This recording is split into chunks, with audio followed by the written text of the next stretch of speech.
Well, hey gardeners, I hear you guys are looking for some potted plants to liven up just that perfect spot in your own backyard or front yard space. Well, today I want to share with you some of my favorite, 5 in particular, of my favorite potted plants that I have here in my very own garden. However, this isn't just about looks. These potted plants are in here for a specific reason. They're helping me solve a problem in my space, then sharing those plants and that reason really might help you find the perfect spot and fix a problem in your own space. So you guys, remember, if this is the kind of content that you guys like to see, please like, subscribe, hit that little notification bell, but we're gonna jump right into the very first plant. So for starters, is my Dune Palm. Oh my goodness, what a fabulous palm this guy is. I absolutely love this vertical look that it offers. I plant them all the time in the ground. However, in this particular spot, I had these old crotons. These are excellence crotons that I had to cut back when we installed our pool, and I wanted them to get big. I love the way they look when they really grow into this space,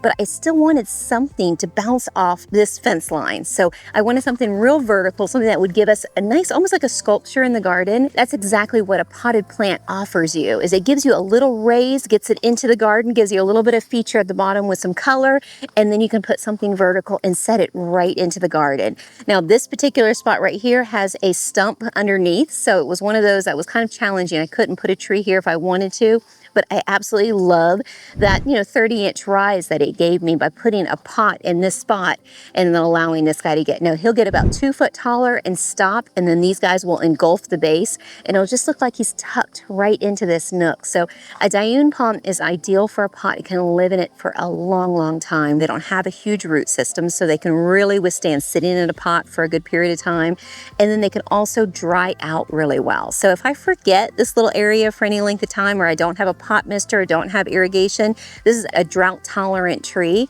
It can really do well here in kind of a forget me spot. It does like a little bit of protection, can handle early morning, midday, early afternoon sun, but that late afternoon sun, kind of where we are now, that's the perfect time for it to get some shade. It'll be a super happy tree in any of those conditions, and I love what it does here. However, for another plus of why it's in the pot is this tree would never get to the stature that it's in without this kind of height that the pot is offering. And without that kind of height, it would get engulfed and just kind of get lost into this space, because these guys, I'm gonna let be around that 5 foot range and really engulf the base of it. Having it in the pot allows me to give that rise, and it's not gonna get lost in this planting. So that can happen a lot, like the liqualas, for instance. Every time I put a liquala in, clients are always concerned it's going to get lost in the rest of the foliage, and it absolutely can. So if that's you, then put that liquala in a 30-inch or 24-inch pot, give it a little bit of rise, stick that guy into the garden, and let him just kind of just have his own space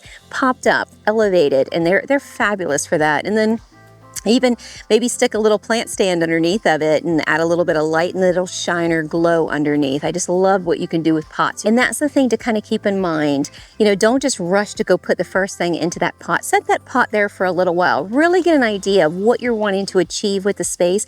I knew in this spot I wanted to soften that hard fence that you see in the garden, and I love the idea of having another palm tree here, even though I couldn't. So the pot allowed me to do that because it gave me the raise, got me up out of this color here, and then it's going to allow this to really become almost like a crowning effect over top of this spot. So a pot in the garden, ideal thing to do. Dune palms are fabulous for that, so give them a try. And now for my second favorite potted plant. Now, you guys, I'm sure, have seen this in the background of a lot of videos. She is not into her full bloom right now. She just went through a blooming cycle and was just covered with these beautiful pink blooms. It is the famous desert rose. Now, I see these guys in nurseries all the time. They're in pots this big, and you put them in the ground, and they just don't do super well. A lot of people will have them in small pots, but you guys consider putting them into a larger pot. Give them some room to grow. Give them time to become that statement piece, and you will not regret it. I have had her here for years and years and years. She's developed all of these cool trunks. I cut her back every single year and then just kind of give it a nice rounded little haircut here, and then it just blossoms all the way around and offers just a little bit of softness to the edge of my decking. Now I have my fence here, and I kind of just, I kind of wanted something with some beauty right up against the patio. A lot of harshness that I have here with the hardscaping, and I think the pot did a fabulous job of doing that. And the desert rose is one of those kind of forget-me-nots. You don't have to water it. It gets watered by the rain. You really don't have to do a whole lot to it. Wants a little bit of fertilizer every once in a while, but that's it. Overall, I do very little to nothing other than maybe a once-a-year trimming on it, and it just shows off all summer long. 10 months out of the year, fabulous with color, and then you get those couple months where it's pretty much bald, but you gotta be patient with her. But you may ask, why is it in a pot, not into the garden? Why don't I have tons of these in the garden if they're so low maintenance? Well, because I love a tropical garden, as you guys can see. I love a lush tropical, heavily foliaged garden with colors and layers, and this girl just cannot handle it. She cannot handle all that water. So if I put her into the ground, then she will get root rot, and that will be the end of her. So a pot is an ideal situation. Having them in a nice big pot with a little bit of stone on the bottom, raised up with these pot feet that I have here, will allow every single time it rains, the water to drain and drain out and release. So it's never going to get waterlogged in this pot. I will have this desert rose for so many more years because of the situation that it's in. It gets great full sun, blooms all the time, and then I don't have to worry about watering it at all. So give the desert rose a try. If you guys have a similar situation, if you've got a pool patio, or if you got, a hard spot like this that gets just really heavy full sun, but you want some pops of color, you want some interest, and you've got maybe some cool pots you want to showcase something in, then desert roses are ideal for things like that. So give them a go. All right, you guys, so we are on to our next potted plant. Now, if you guys have a little bit of a shade area, this is a perfect little tree to incorporate into your garden. Now, you can put it on a patio deck, you can put it inside a pool or inside a pool cage, you can put it inside your indoor screen area, you can pretty much put it anywhere where it gets a little bit of protection from the sun. But the Rafus Palm, or AKA Lady Palm, is an ideal little palm tree to incorporate into a space. Now, I say little because it has the same problem that the Dune Palm had, where it was just a tad bit small to incorporate into a real lush garden. So I raised it and put it into this planter and then incorporated it back into the garden just to give it a little bit of a different texture. Right now we have some very newly trimmed Lucie as our backdrop, and then some agaves down below. So we have a lot of different kind of foliage here, and that's the best part about landscaping, is you're not just landscaping with plants and trees, you're landscaping with all these different textures. So incorporating things like these little fingered fronds here is a whole different look amongst layers of different kind of flowy, natural, weeping kind of fronds. So I love what they offer in the garden. However, what I don't love is the level of maintenance involved when they go into the ground. Now, they do have these individual stalks here that are runners. So those guys will reproduce and pop up little pups in other places. Now, a lot of people have no trouble cutting them out, removing them, and then working with them. However, I don't have that kind of time. So I really love the idea of putting them into a pot. So I kind of keep them almost like a bouquet here, and I grow them kind of like I farm them. So I love this frond so much. It looks so fabulous inside my house as little cuttings. You just take off of one of these little trunks here, you take 3 or 4 little fronds here and then put it into the smallest of vases, and it just adds a little bit of a crazy whimsy kind of look. So I think they're fabulous for indoor vases. So this is such a slow growing little tree. It's ideal for a pot. She's been in this pretty small chunky pot for about 4 years and loving it. Still producing, still doing great. So I would say this is a fantastic long-term pot tree to work with. But now let's jump over to the next tree. All right, so the Buganvilia. Oh my gosh, if you are in Florida, you've seen Buganvilia here, you've seen Buganvilia there. They are a fabulous, fabulous tree or bush to work with until you have to trim them. And then you have to trim them a lot. So the reason why I put my Buganvilia in these pots here in my front entrance for 2 good reasons. The first being, well, because I absolutely love them. I love seeing them peek out and having these blooms and this kind of clustering as soon as I walk through my gate. My Buganvilia trees have 2 to 3 different colors in each tree. So when they're going to town, they are absolutely just like showstoppers in the garden. However, they are very similar to how the desert rose works. They really just do not like that much water. So the more stress they have, the lack of water, all that heat that they get with very little water makes them bloom like crazy. It's like they show up in tough conditions. They're like the Marines of the garden. These guys are fantastic. And those of you guys who've had to trim them in the past know that they're no easy walk in the park to trim. So being able to contain them in a pot slows the growth way down. So you can really kind of keep these in nice little tree forms for years and years and years in a potted area and put them out into your sunny spots. Maybe it's those spots that, gosh, everything fries out there. Nothing does well. Well, try Buganvilia because they love it out in this particular area. They do like to be fed, so fertilizing is a part of their maintenance. However, it is worth it. When you fertilize out there and you come out 2 to 3 days later and it's like,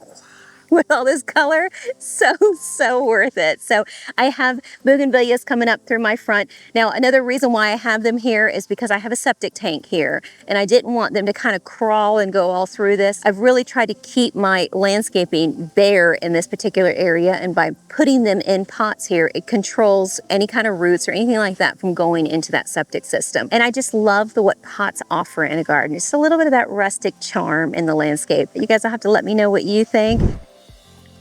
Wow, right at the corner of my property, right where she belongs. This is the variegated tapioca plant. Now, when I planted this girl, she was not very big at all, about 2 foot tall and, you know, pretty narrow and pretty skinny. And that is the reason why I planted her in a pot, because I love this plant. I had a hard time figuring out how best to use it in a garden. And when that happened, I really don't know how to incorporate it in other people's gardens. So I wanted to make sure that I was happy with the growth rate, what it did, if it's something that I can control, or if it's something that's going to be forever in a potted plant location. It's perfect for those cool planters that you want something interesting, something a little bit crazy to work with. It's ideal for that situation. Probably not something that I would put into an open planting area just because it has a tendency to really create these stalks, really pop out and create beautiful growth at the top, but it's going to follow the sun. So wherever the sun is, that might not be where you want it to go, but that's where it's going to go. So you want to make sure to kind of control it into that way. Now I am allowing it to continue flowing out this way because I love curves. I mean, you guys have been on this channel, you know how much I love curves. So the mere fact that it's kind of doing this whole thing is totally up my alley. The fact that it's on the corner of my walkway as you're coming around the corner leading into the backyard setting, I think that it kind of adds a little bit of oomph, like, oh, you have entered the garden. So I think it's just ideal for that kind of spot. But the variegated tapioca has these gorgeous leaves, just a splash of bright color, and then all the stemming has a little bit of that pinkish reddish tone to it. And then of course the individual trunks have more of a yellow kind of framing to it. What a beautiful framework it has. I just absolutely think it is a gorgeous plant to work with. Would I put it in the garden? No. It's just a little bit too wild, too crazy, even for me.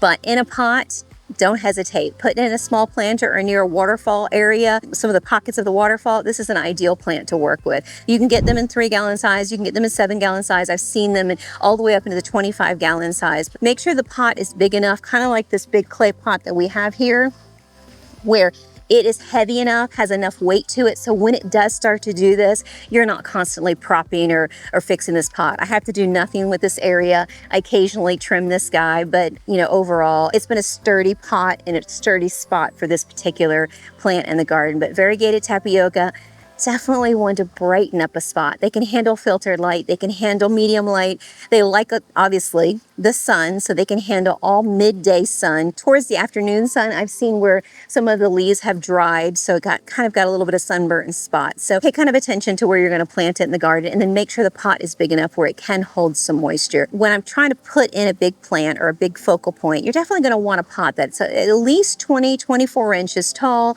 and as much of a wide mouth as you can possibly get. get, because that's what's going to give the plant the root ball the size to really expand. It doesn't matter if you don't absolutely love the coloring, because you can always do something kind of like this where you can drape something over top of it. You can even pop some cool plants to the front of it. You don't necessarily need to see the pot, but it's definitely a great feature. I love the terracotta or the clay pots. They don't allow the root ball to get so soggy. They really do a great job of drying out fast, and I just think that they're a great potted material to work with in the garden. So if you have an area there that where you have irrigation, you can add a little pot mister to that with no problem, then it is going to grow and grow and Jack and the Beanstalk kind of grow. So allow for that, and it'll be the perfect feature for that perfect spot in your garden. So there you have it, gardeners. 5 potted plants that can liven up your space, and the reasons why, some really good reasons why to maybe incorporate them in your very own. So if you guys enjoyed today's video, then hopefully you'll enjoy a recent video that we did of a cutting garden on some of those exact plants that we were just talking about, how we incorporated them and brought them indoors, bringing the jungle inside. So you guys check that video out. Thank you so much. Take care, and I will see you guys next weekend.